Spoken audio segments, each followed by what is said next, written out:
Pac-12 is one of college football's biggest conferences, and it has some of the best stadiums in the country. A lot of them are quite unique as well. So, here are the Pac-12 college football stadiums. Husky Stadium, home of the Washington Huskies. Being located on the shore of Lake Washington and with a view of the distant mountains, including Mount Rainier, it's considered by many to be the most serene setting in college football. Well, perhaps serene isn't the right word, it having the record for being the loudest stadium in college football, so maybe picturesque is a better word. And having the open end of the stadium on the eastern side makes the most of the scenery. It also has the rare distinction of being a college football stadium that's bigger than an NFL stadium in the same city. And just like Lumen Field, it has some sizable roof canopies. It's quite rare to see that in college football, but Seattle is known for its persistent rain. What a fantastic stadium to start off with. Stanford Stadium, home to Stanford Cardinal. Despite the fact that there's been a stadium on this site since the 1920s, the one that you see today was built in 2006. The predecessor was a completely different stadium, considerably larger and with a running track around the field. The current design is a simple yet elegant, symmetrical double-tiered structure. I love that it's surrounded by a jungle of trees, certainly better than concrete. And the icing on the cake is this thing that, combined with the palm trees, looks like an ancient Roman aqueduct in northern Africa. Even the video board is the exact same make and model that Julius Caesar had in his living room. You gotta love that attention to detail. Arizona Stadium, home of the Arizona Wildcats. Compared to what we've seen so far, this one is a little more in line with a typical college football stadium. Like a lot of college stadiums, you can clearly see where each expansion has been made. The north end zone being the most recent by the looks of it. It looks pretty good, but it's actually quite unusual. It's not immediately apparent, but there's actually a small roof canopy that protects some spectators from the scorching sun of the Sonoran Desert. Desert! I always do that. I do quite like how every side of the stadium is a little bit different. It's the complete opposite of the last one in that way.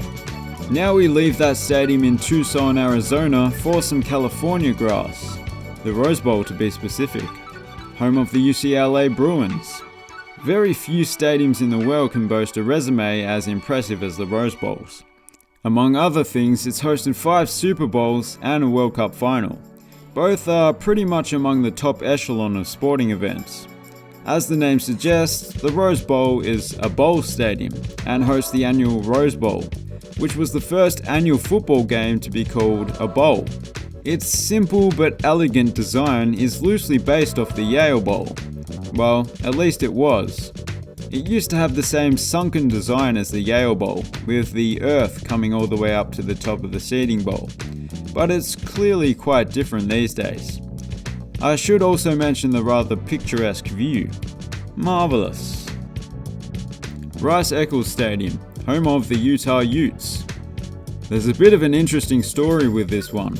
Although it was originally built in the 1920s, the stadium was completely renovated, rebuilt really, in the late 90s to host the 2002 Winter Olympics, opening and closing ceremonies of all things.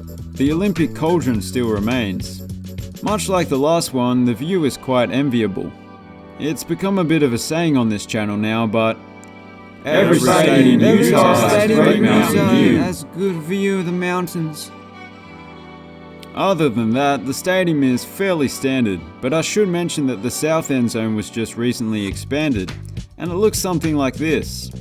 They actually had to remove the Olympic cauldron, then bring it back. Autzen Stadium, home of the Oregon Ducks. The exterior is a tale of two sides. On the north, it's Yale Bowl-esque with the earth embankment and vegetation. But the southern facade is a different kettle of fish. A very imposing and cutting-edge grand entrance. It's a fairly unique design that these quackheads have come up with. An asymmetrical bowl with seating that's considerably steeper than usual, particularly on the southern side.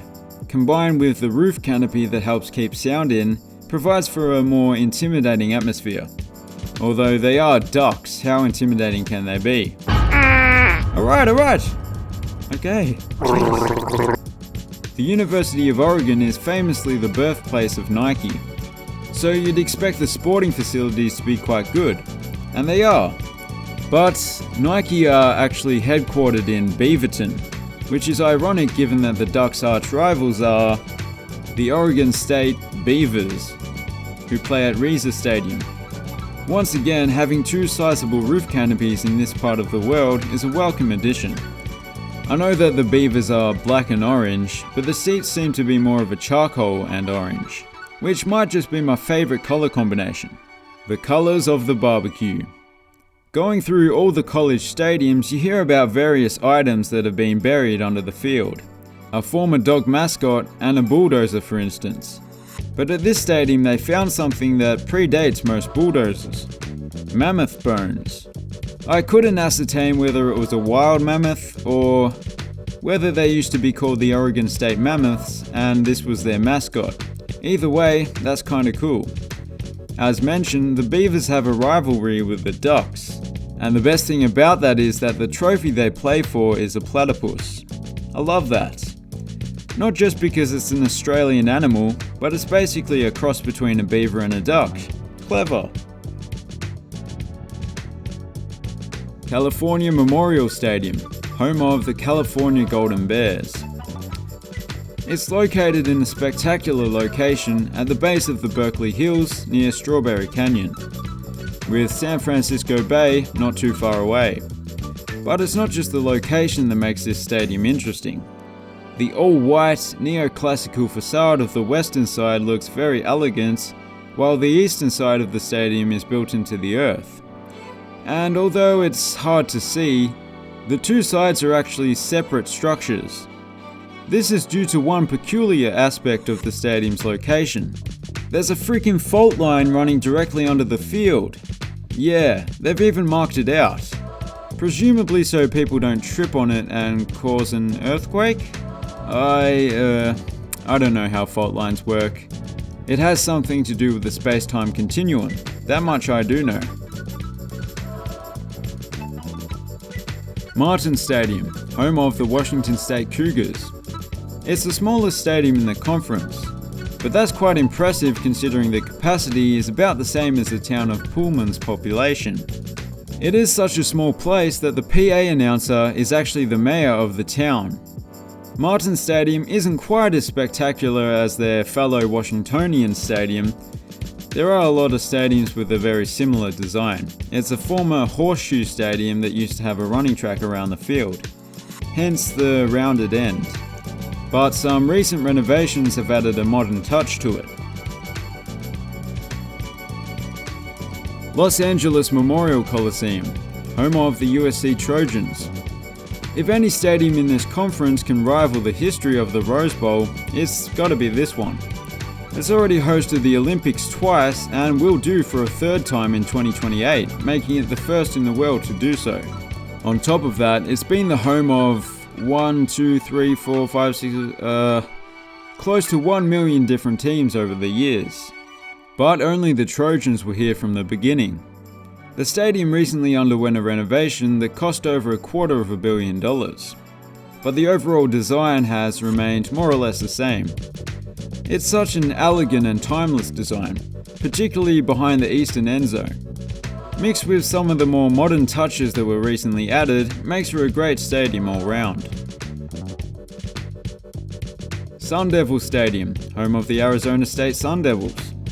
This one is situated in an unusual but beautiful location, between two big buttes. I do like it when they build stadiums in places you wouldn't expect a stadium to be built. I'm still waiting on a stadium in the Grand Canyon.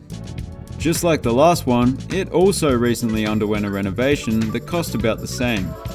The stadium itself isn't quite as spectacular as the location, but it still looks pretty good.